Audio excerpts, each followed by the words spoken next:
After Jesus had said this prayer, he left with his disciples and went across Kidron Brook.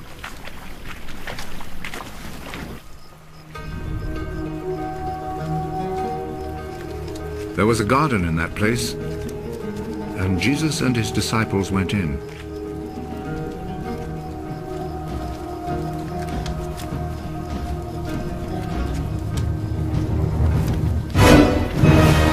Judas, the traitor, knew where it was, because many times Jesus had met there with his disciples. So Judas went to the garden, taking with him a group of Roman soldiers and some temple guards sent by the chief priests and the Pharisees. They were armed and carried lanterns and torches.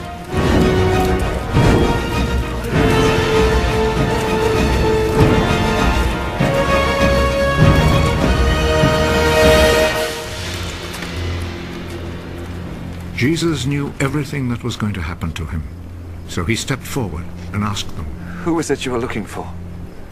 Jesus of Nazareth. Judas the traitor was standing there with them when Jesus said to them, "I am he." They moved back and fell to the ground.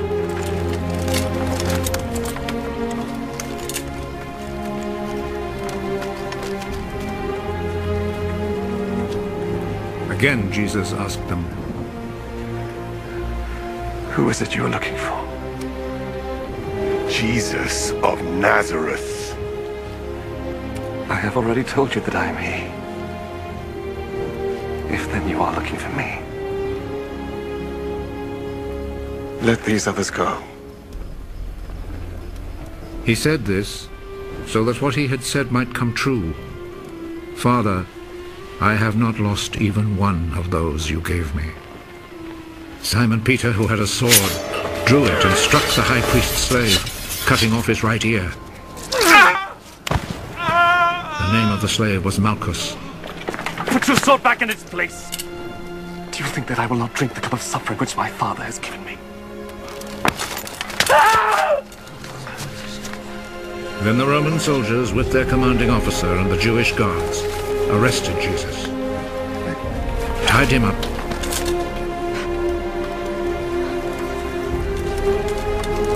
and took him first to Annas.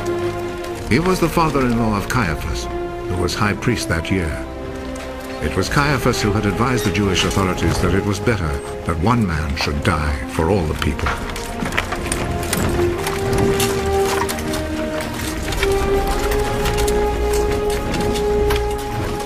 Simon Peter and another disciple followed Jesus. That other disciple was well known to the high priest, so he went with Jesus into the courtyard of the high priest's house, while Peter stayed outside by the gate.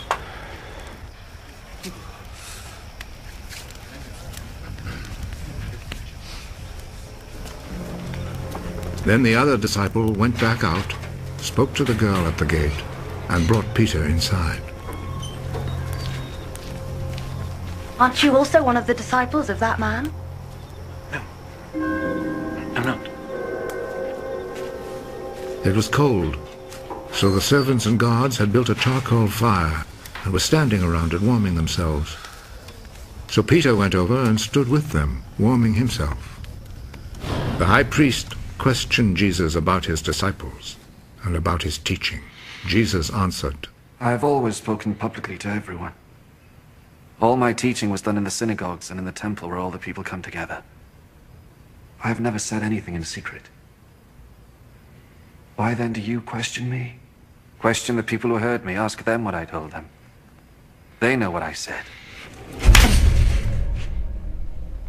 How dare you talk like that to the high priest? If I have said anything wrong, tell everyone here what it was. But if I am right in what I have said, why do you hit me? Then Annas sent him, still tied up, to Caiaphas, the high priest. Peter was still standing there, keeping himself warm. So the others said to him, Aren't you also one of the disciples of that man? No, I am not. But Peter denied it. One of the high priest's slaves, a relative of the man whose ear Peter had cut off, spoke up. Didn't I see you with him in the garden? No. And at once, a rooster crowed.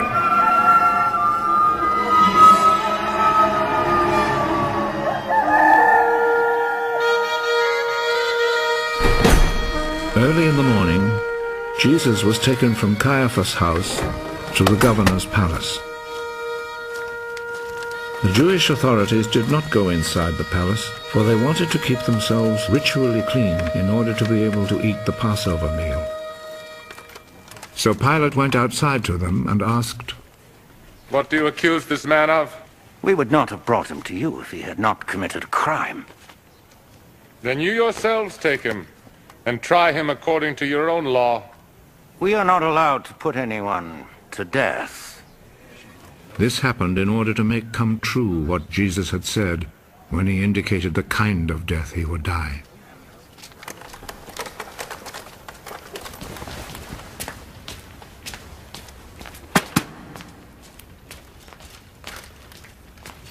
Pilate went back into the palace and called Jesus.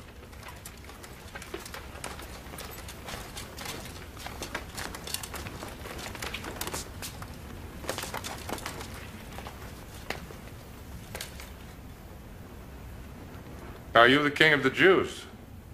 Does this question come from you? Or have others told you about me? Do you think I'm a Jew? It was your own people and the chief priests who handed you over to me. What have you done? My kingdom does not belong to this world. If my kingdom belonged to this world, my followers would fight to keep me from being handed over to the Jewish authorities. No. My kingdom does not belong here. Are you a king, then? You say that I am a king.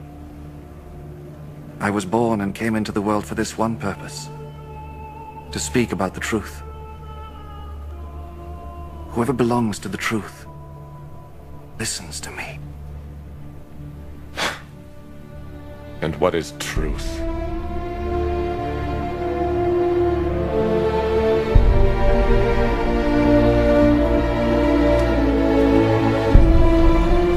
Then Pilate went back outside to the people and said to them, I cannot find any reason to condemn him, but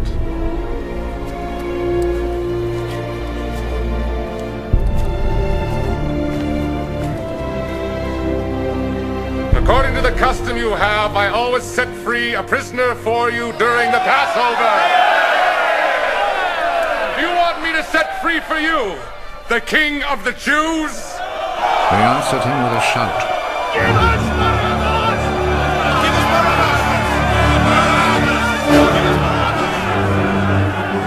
Barabbas was a bandit.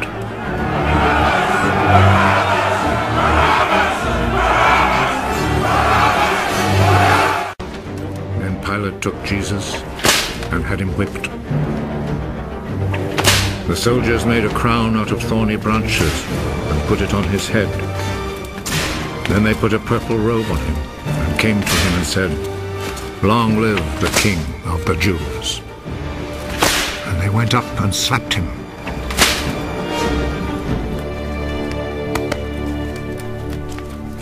Pilate went back out once more and said to the crowd,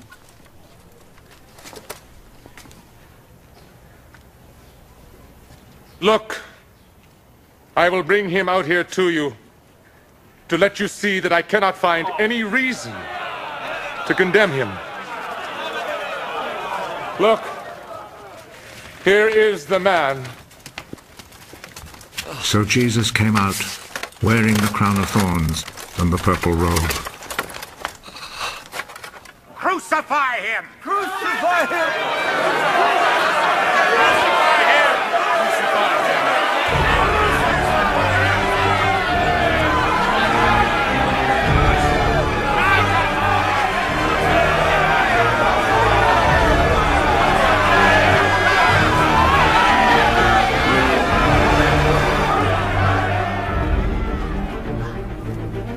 Take him then, and crucify him.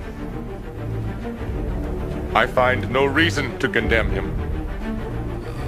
We have a law that says he ought to die because he claimed to be the Son of God.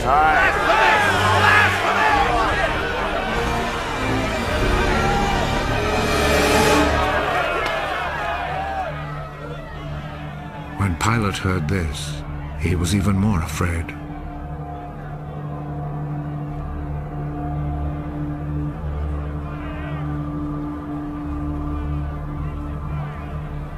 He went back into the palace and asked Jesus, "Where do you come from?"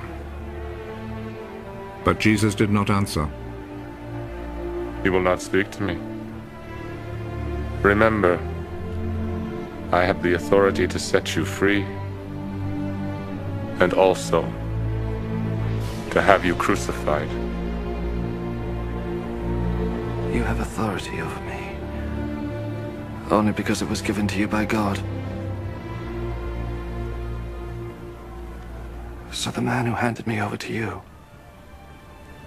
is guilty of a worse sin. When Pilate heard this, he tried to find a way to set Jesus free. If you set him free, that means you are not the Emperor's friend.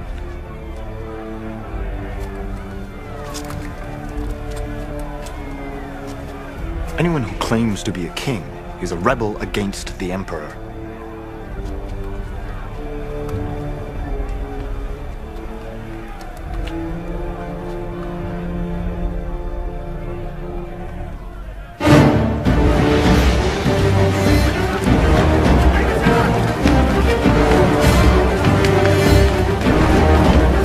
When Pilate heard these words, he took Jesus outside and sat down on the judge's seat in the place called the Stone Pavement. In Hebrew, the name is Gabbatha.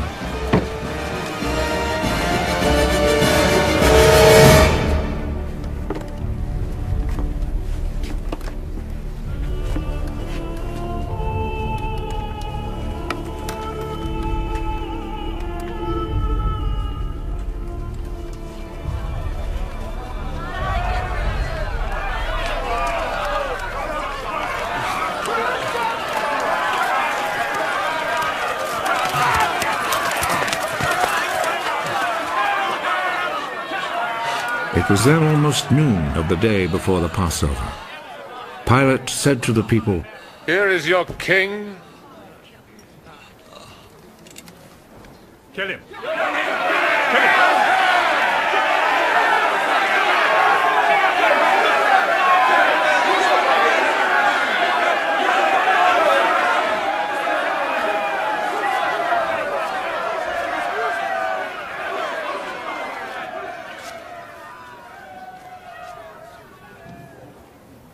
Do you want me to crucify your king? The only king we have is the Emperor. Then Pilate handed Jesus over to them to be crucified.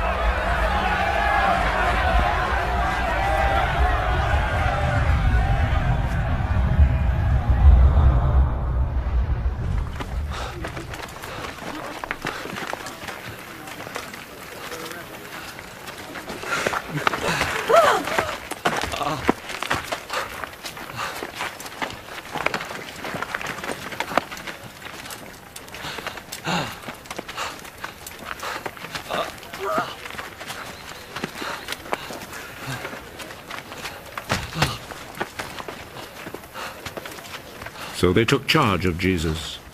He went out, carrying his cross, and came to the place of the skull, as it is called. In Hebrew it is called Golgotha.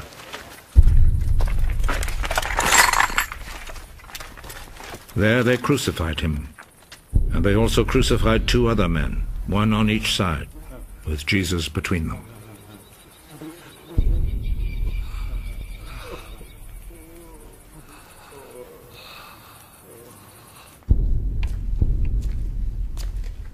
Pilate wrote a notice and had it put on the cross. Jesus of Nazareth, the King of the Jews, is what he wrote.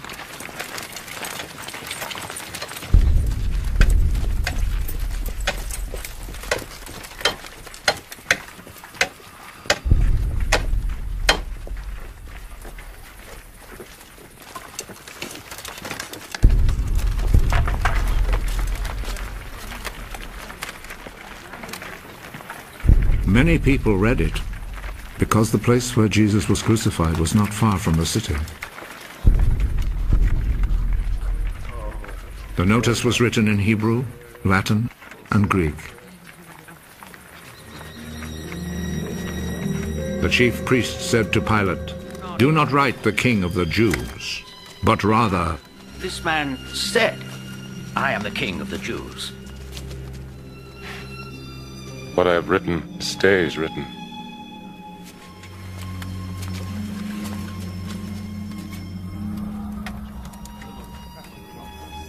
After the soldiers had crucified Jesus, they took his clothes and divided them into 4 parts, 1 part for each soldier. They also took the robe, which was made of 1 piece of woven cloth without any seams in it. The soldiers said to one another, "Let's not tear it. Let's throw dice to see who will get it." This happened in order to make the scripture come true. They divided my clothes among themselves and gambled for my robe. And this is what the soldiers did. Standing close to Jesus' cross were his mother's sister, Mary, the wife of Clopas, and Mary Magdalene. Jesus saw his mother and the disciple he loved standing there. He is your son. Then he said to the disciple, She is your mother. From that time, the disciple took her to live in his home. Jesus knew that by now everything had been completed. And in order to make the scripture come true, he said,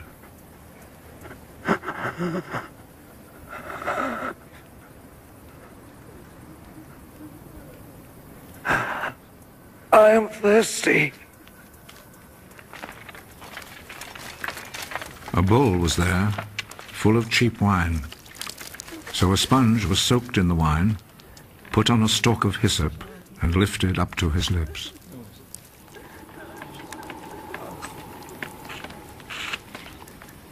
Jesus drank the wine.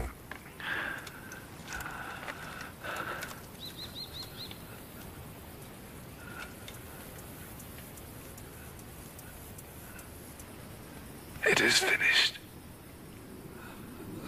Then he bowed his head and gave up his spirit.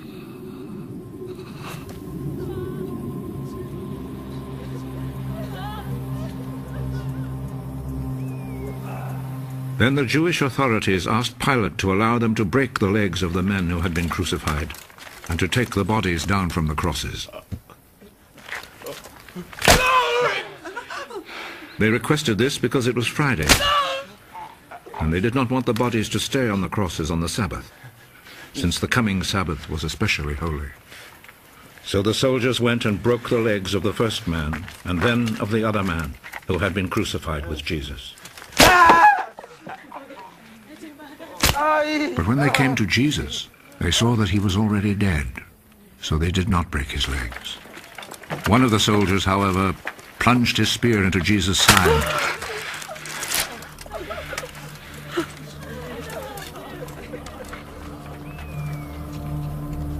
And at once, blood and water poured out.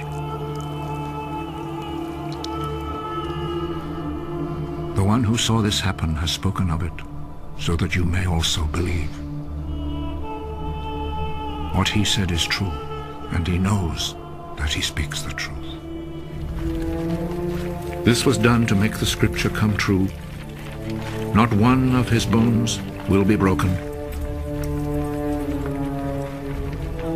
And there is another scripture that says, people will look at him whom they pierced.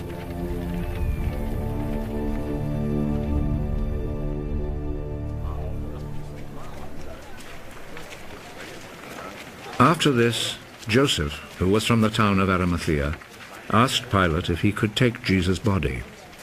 Joseph was a follower of Jesus, but in secret because he was afraid of the Jewish authorities.